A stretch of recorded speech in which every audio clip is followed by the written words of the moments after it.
지훈이 이렇게 준비를 하는 동안 납치 조직의 인원들은 지훈이 자신들에게 약속을 지키는 게 의외인 듯 약간 머뭇거렸다. 받아라. 아마 너희들은 오늘 이 돈 이상의 값어치를 하게 될 것이다. 아니지, 그 전에 너희들이 살려면 최선을 다해야 할 거야. 하여간 오늘 김 사장과 너희 조직 둘 다 살아나가는 건 어렵다는 것쯤은 잘 알고 있으리라 본다. 나머지 5억은 약속한 대로 일이 모두 끝나고 준다. 그리고 그 돈 받을 때는 너희들이 쥐고 있는 김 사장의 약점과 교환한다. 다시 한번 말하지만 나를 믿지 말고 돈과 상황을 믿어라. 이렇게 하면 우리가 서로 믿을 수 있는 상황이라고 할 수 있겠지. 지훈의 말에 둘은 고개를 끄덕이며 상황을 보고 있다. 현재 우리 14명 중 움직일 수 있는 인원이 6명, 나머지는 모두 중상이다. 일단 내가 시킨 건 다 해놓았다. 좋아, 그럼 아까 말한 대로 잘 뭉쳐 있으면 된다.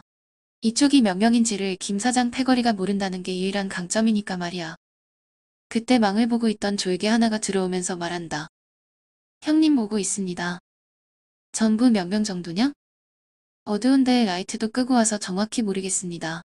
일단 차는 승합차 세대의 자가용 2대입니다.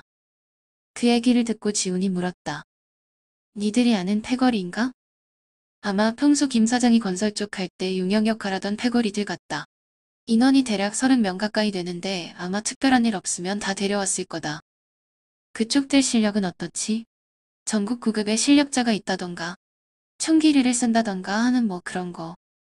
거기 이름난 주먹이 몇 명 있긴 한데 그렇게 강하진 않은 걸로 알고 있다. 뭐 우리 정도 수준. 그리고 총은 그건 모르겠다. 막말로 우리도 사제 권총이지만 몇 개 가지고 있으니까. 지훈은 잠시 견적을 매겨보았다.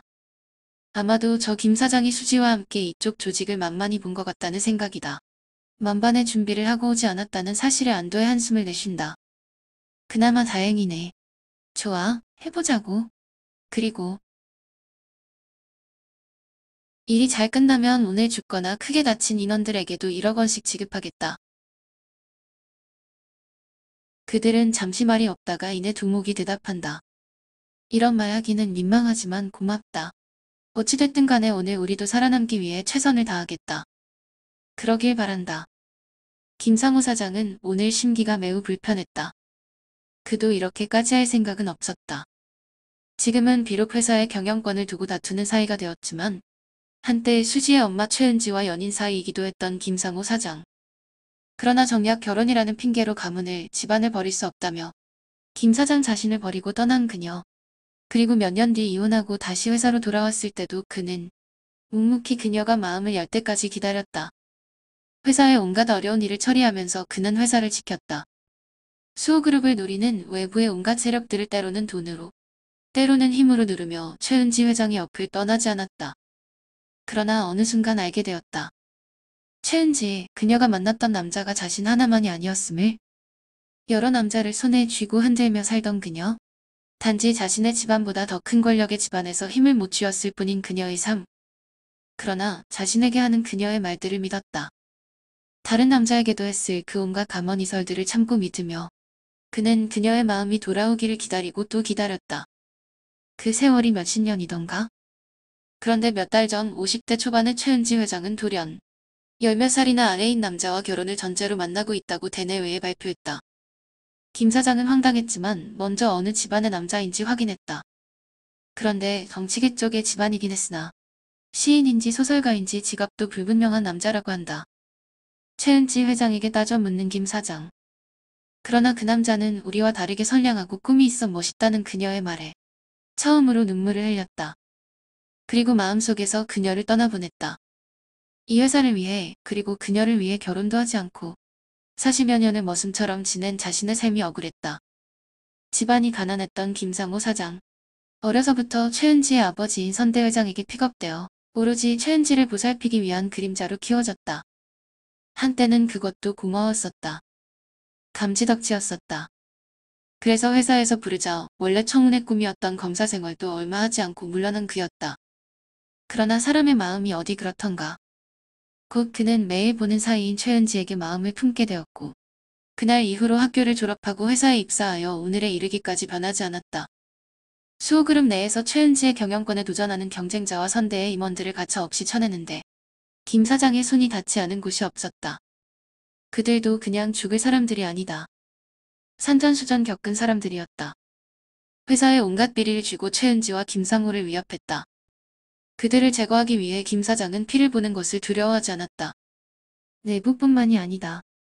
외부적으로도 경쟁기업이나 수호그룹에 방해가 될 법한 회사들은 그 싹이 피기 전에 가차없이 짓밟았다. 온갖 비열한 수들도 마다하지 않고 검찰 시절의 네트워크와 인맥 등 가능한 한 모든 방법들을 동원했다. 그러다 한 번은 지하 주차장에서 칼을 맞기도 했었다. 납품업체 오너 황 사장, 김 사장의 수호그룹 입사 선배였다. 예전 김상호 사장이 수호그룹 신입일 때 검찰에 있다가 와서 적응 못하던 그를 억지로 데리고 나가 고기 구워주며 같이 술잔 기울여주던 그. 가끔은 같이 담배를 피우고 자판기 커피를 마시며 고충을 함께하던 그 사람. 그러나 수호그룹의 사정을 너무 많이 알고 있는 그가 경쟁기업에 납품한다는 소식에 은행을 움직여 자금을 끊고 황 사장 납품처에 원가 이하로 덤핑 공급을 지시했다. 자신을 찌르고 곧장 옆 건물 옥상으로 올라가 투신자살했던 그 선배가 지금도 꿈에 나오곤 했다. 어느새 더러워진 손, 비열해진 머리, 차가워진 가슴. 그는 더 이상 세상에 범죄자를 잡아 살기 좋은 세상을 만들고자 밤을 새워 공부하던 열렬사법 청년이 아니었다. 그런데 뭐, 나 같지 않고 선량하고 꿈이 있다고. 그런 남자가 멋있다고. 그래 좋다. 내가 사는 이곳은 더러운 세상이다. 내가 걸어온 길은 비열한 인생이다. 매일매일을 괴로워하던 그는 그동안 고생 많았다며 수호그룹 총괄 사장에서 계열사 대표로 내려가라는 최은지의 말에 이제 오랫동안 참아온 자신의 대답을 들려주기로 결심했다. 나의 인생을 비웃은 너에게도 아픔이란 것을 알려주리라 다짐했다. 내일이면 너는 회장의 자리에서 물러나게 될 것이다. 아니지. 그 정도로 끝나면 안 되지. 너의 가장 소중한 딸 최수지, 그 애가 없는 세상을 알려줄 테니 기다려라. 수지 그래. 그 녀석 어릴 때는 아빠가 없던 수지에게 자주 목마를 태워줬었는데 그 앙증맞고 따뜻했던 손의 기억이 아직도 나는 듯하다. 아저씨 가지 말라고 하룻밤만 더 자고 가라고 서럽게 울던 그 아이의 모습이 기억난다. 언제였더라. 하루는 회사도 쉬고 해외 출장 간 최은지 회장을 대신해 내가 학교에 대신 참관 가고 그날 놀이공원도 갔었는데 눈물이 왈칵 나올 것만 같다. 그래, 나에게 뒤는 없다. 이제 나는 짐승이다. 잠시 옛일을 회상하던 김 사장. 부하들의 갑자기 차가 급정거를 하자 상념에서 깨어난다. 무슨 일이냐? 회상에서 깨어난 그는 이내 평소 때의 냉정하고 차가운 김 사장의 모습으로 돌아가 물었다. 전방에 차량 2대가 길을 막고 있습니다. 외길이라 돌아갈 수가 없는데요. 어떻게 할까요? 차로 밀어버리면 되잖아. 앞뒤로 서로 버티고 있어 안 밀립니다. 그리고 그렇게 하면 주위에 소리가 많이 날 텐데요. 그래도 밀까요? 김 사장은 주위를 둘러보더니 낯익은 풍경임을 알았다. 거의 다 왔군. 여기서부터는 걸어간다. 모두가 내려서 차 옆으로 돌아 일렬로 걸어가기 시작했다. 그때였다. 무언가 불빛이 번쩍하더니 지훈이 차량 주위에 뿌려놓은 휘발유에 불이 붙으면서 삽시간에 주위로 옮겨 붙었다. 주위에 있던 10여 명의 인원들의 몸에 불이 붙어 비명과 소음들이 섞여 아비규환의 상황이 벌어졌다. 휘발유 냄새를 막기 위해 주위에 퇴비를 많이 뿌려놓은 것이 효과를 톡톡히 본 듯하다. 정신없는 그들의 주위로 무언가가 왔다 갔다 하더니 이번에는 뒤에 있던 부하들까지 쓰러지기 시작한다. 지훈과 그와 한편이 된 조직의 행동대장 2명이서 닥치는 대로 부하들을 베며 다가오는 것이 아닌가. 너 이 배신자. 내가 너를 가만두나 봐라. 우리를 죽이려 했던 김 사장님이 하실 말씀은 아니구만. 김 사장이 이를 갈며 주위에 명령을 내리지만 불길이 워낙에 세고 정신이 없어 지훈을 제대로 막을 수가 없다. 휘발유가 터지는 근처에 지훈의 지시를 받은 부하들이 미리 쌓아놓았던 물질들이 타면서 대량의 유독가스를 내뿜는다. 이름 모를 창고 안에 있던 각종 가죽 종류, 합성 피혁류, 나일론 종류들이 쌓여 있었는데 밤이라 농작물이겠거니 생각했던 것들이다. 이들 물건들이 타며 인체에 치명적인 황화수소와 암모니아 등이 대량 발생하여 나머지 부하들도 중독되어 쓰러지기 시작한다. 30여 명 가까이 되었던 김 사장의 부하들은 이제 10명 남짓으로 줄어들었다. 그러는 동안 가까스로 지훈을 뚫고 앞으로 나아가 언덕 입구까지 갈 수 있었다. 그래서 추스려 보니 10몇 명인데 이제 숨을 좀 돌리려는 찰나. 위에서 돌멩이들이 떨어지기 시작한다. 지훈이 대략 이 정도 위치까지 이동할 줄 계산하여 던질 수 있을 만한 돌을 수백여 개 쌓아놓고 4~5명이서 계속 던진 것이다. 한밤중이라 잘 보이지 않는 상태라 어디서 몇 명이 던지는지도 파악이 안 되었다. 여기서도 몇 명이 쓰러지고 결국 김 사장 곁에는 이제 대여섯 명밖에 남지 않았다. 김 사장은 이제 소리가 나고 주목을 끄는 것을 신경 쓸 상황이 아니라 판단했다. 챙겨왔던 총을 꺼내들었다. 러시아 군부대에서 빼돌린 러시아제 자동 권총, 이것만 있으면 겁날 것이 없었다. 김 사장은 직속 부하 2명에게도 총을 꺼내라 지시했다. 일촉즉발의 대치 상황. 이때 지훈이 이제는 아군이 된 5명과 함께 김 사장의 앞으로 다가간다. 그의 손에도 권총이 들려있다. 멈춰. 내 놈이구나. 이 상황을 만든 게 김 사장님이시죠? 잠시 이야기를 했으면 합니다. 김 사장은 이미 일이 틀어졌음을 깨달았다. 이들 말고도 저 뒤에서 계속 움직임이 있는 것을 보내 몇 명이 더 있는 듯했다. 그러고 보니 이 배신자 녀석들의 조직이 20명 가까이 되는 것으로 알고 있다. 허허. 세상을 모른다더니 이렇게 망쳐질 줄이야. 넌 누구냐? 그게 뭐 중요하겠습니까? 중요한 것은 이 사태를 어떻게 마무리할 것이냐는 거죠. 김 사장은 대답하지 않았다. 이미 어떻게 되는 자신의 인생은 끝난 것이다. 오늘 나름 철저히 준비하고 인원도 많이 동원했는데 어디서부터 일이 꼬였는지 도무지 모를 일이었다. 김 사장이 아무 반응 없이 움직임이 없자 지훈이 말한다. 이제 곧 경찰이 옵니다. 이렇게 요란하게 파티를 했는데 아무도 춤을 추지 않을 리가 없겠지요. 자, 김 사장님 옆에 너희들 여기 5억이 있다. 너희들 이걸 가지고 이 자리를 떠나라. 앞으로 10분 안에 경찰이 온다. 미리 너희들을 특정해서 신고했으니 일반 경찰이 아니라 특수기동대가 올 거다. 너희들이 들고 있는 딱총 몇 개로 비빌 수가 없다는 말이지. 그러자 지훈의 옆에 있는 이들도 그들을 부추긴다. 우리도 받았다. 따지고 보면 이 모든 게 여기 김 사장 때문이 아니겠나. 너희도 우리도 피해자다. 남은 이들이 김 사장의 눈치를 보다가 가방을 들고 슬금슬금 뒷걸음친다. 그럼 그들에게 지훈이 소리친다. 이봐. 계산은 확실히 해야지. 뭐 줄 거 있지 않아? 5억을 그냥 가져가는 건 도리가 아니지 않나? 그러자 상대편 중에 하나가 잠시품을 뒤지더니 지훈에게 뭔가를 던진다. 검은색의 USB였는데 그것을 본 김 사장이 움찔한다. 바보가 아닌 이상 저게 무엇을 의미하는지 모를 사람은 없을 것이다. 아마도 그 자신의 마지막을 장식할 무언가겠지. 그리고 지훈의 옆에 있던 조직도 지훈에게 인사한 뒤 뒤로 물러나기 시작한다. 3일 안으로 그 계좌에 10억 보내주겠다. 계좌가 확인되면 자료를 넘겨라. 우리의 인연은 거기까지다. 그러자 두목은 자신도 주머니에서 무언가를 꺼내어 지훈에게 던졌다. 선불이요. 무엇인지는 모르겠지만 아마도 이 2개의 자료면 김 사장은 아웃일 것이다. 이 모든 상황을 지켜보던 김 사장은 입술을 꽉 깨물며 지훈을 향해 총을 겨눈다. 그때였다. 김 사장에게 전화가 걸려온다. 잠시 고민하던 김 사장, 그녀 최은지의 전화임을 확인한다. 오빠 나예요.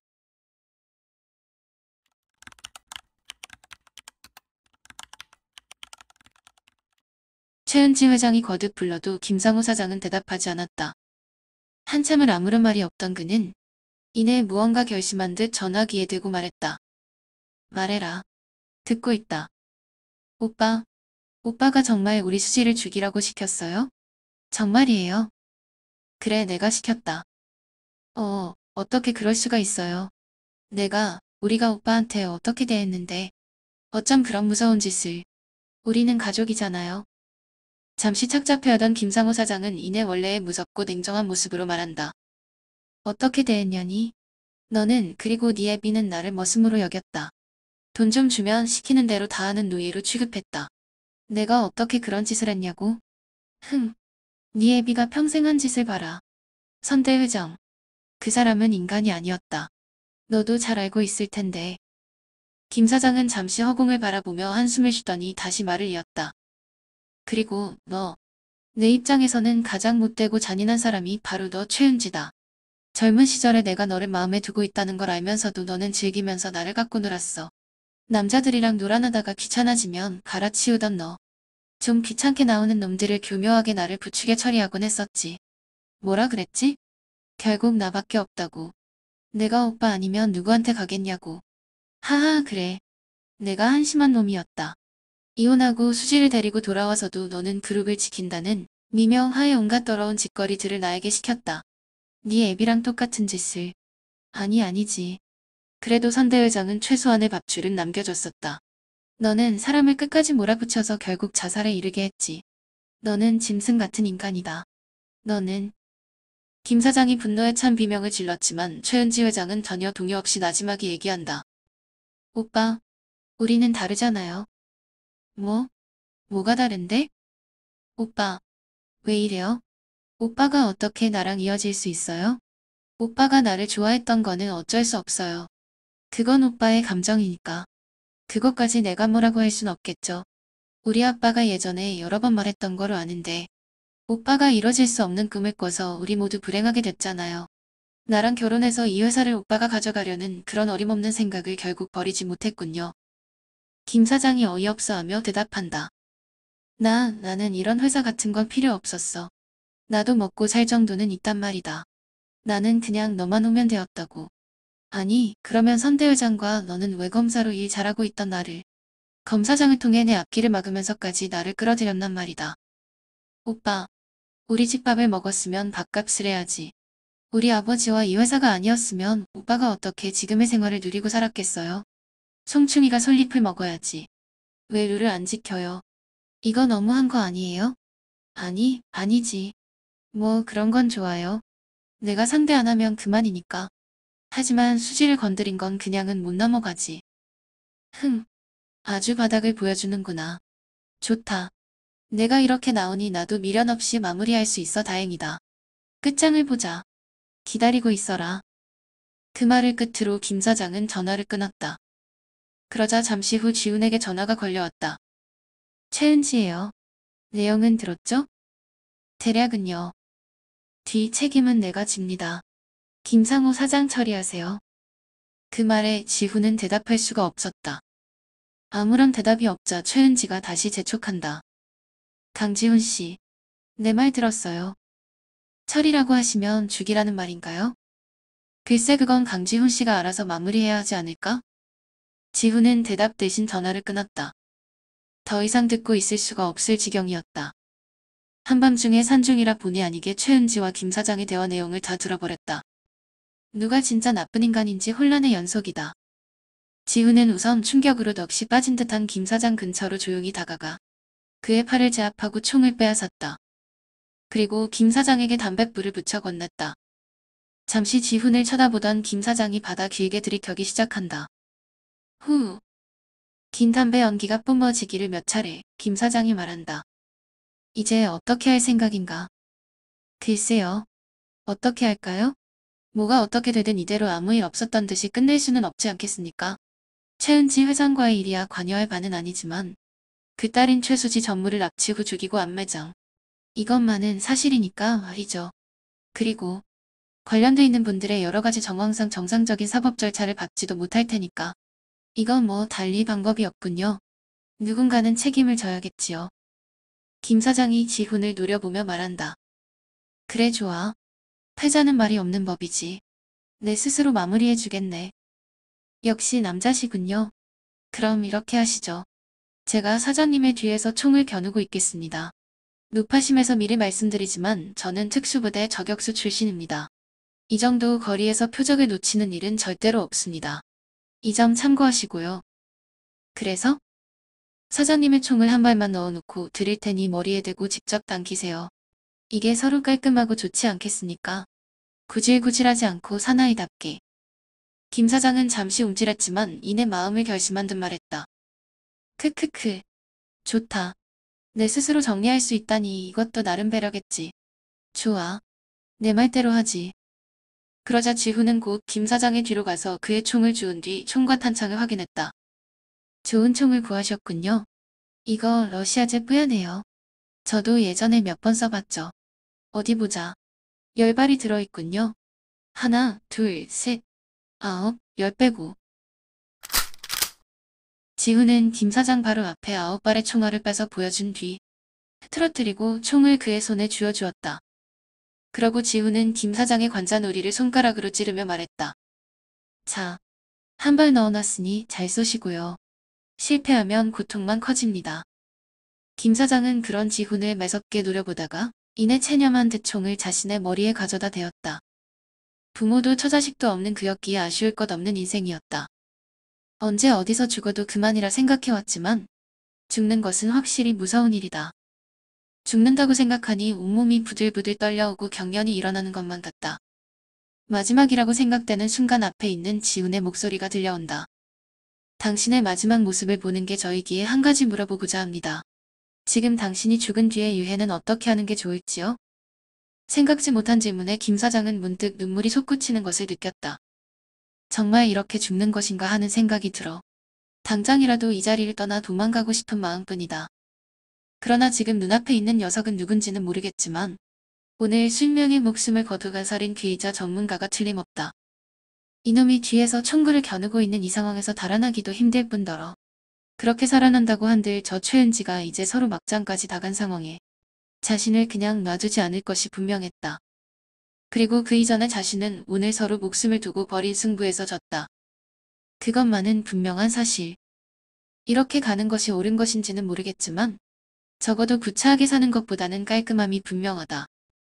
죽은 뒤에는 그냥 놔두시게 흘러가는 대로 가겠지. 총구를 관자놀이에 대었다.